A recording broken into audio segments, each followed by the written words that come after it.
National Weather Service in San Angelo has issued a severe thunderstorm warning for Haskell County Inlet, Central Texas, Throckmorton County Inlet, Central Texas, until 3 p.m. Central Daylight Time.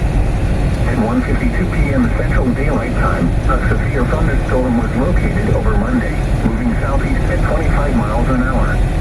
Hazard, 60 miles an hour wind gusts and $5 hail.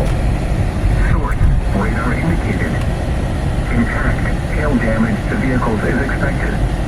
Expect wind damage to roofs, siding, and trees. This severe thunderstorm will be near 1 at around 2 p.m. Central Daylight Time.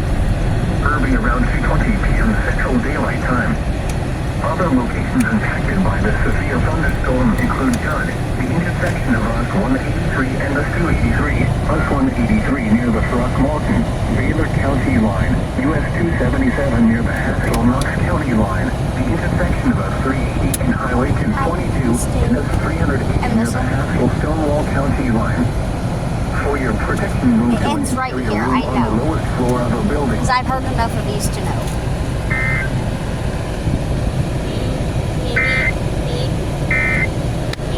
Why'd it have an extra same zone?